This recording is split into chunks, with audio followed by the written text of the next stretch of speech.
Hello everyone, I am Elmer Jack Reyes, International Manager Property Investment of SMDC under Team Aja Elite.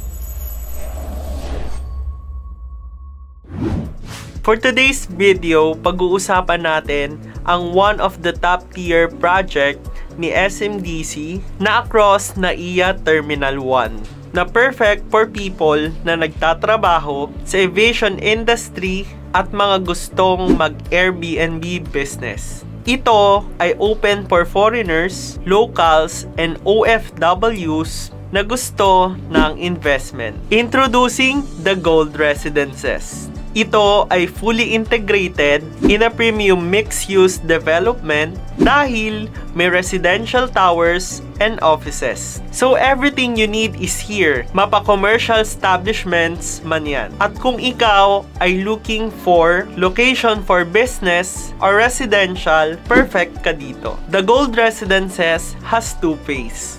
For phase 1, the number of residential towers are 3 towers. The number of residential floors are 15 floors. And the average units per floors are 55.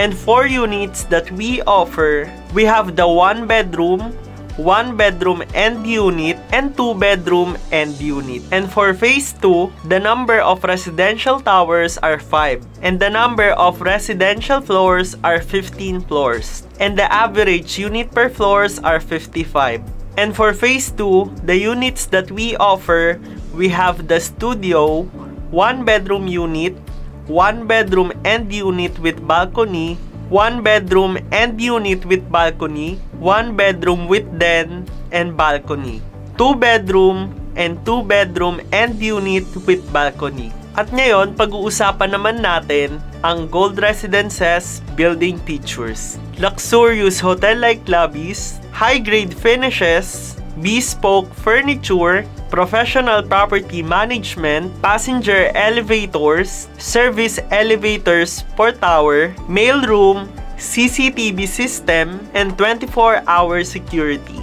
And for amenities, we have the adult pool, kids wading pool, kids play place, fitness center, central parks and cliff gardens, jogging path, yoga studio, social halls, and social lounge.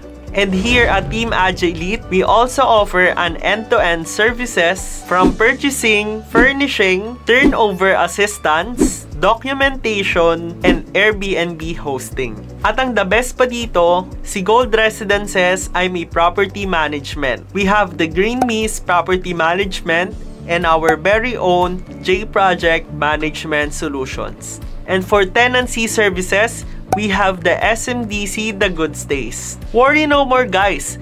Kahit nasa malayo ka at gusto mong mag-Airbnb business, merong mag-aasikaso at sure kang may passive income. All you need is 50,000 reservation fee at ito ay deductible sa unit na mapipili nyo. We also need the 2 valid IDs and filled out reservation agreement. Message me for more information, sample computation, and project presentation, and let's talk about your real estate journey with Team Aja Elite. Ano pang hinihintay mo? Message me here, and thank you guys for watching my vlog. Para palagi kang updated, hit like, subscribe, and turn on your notification bell.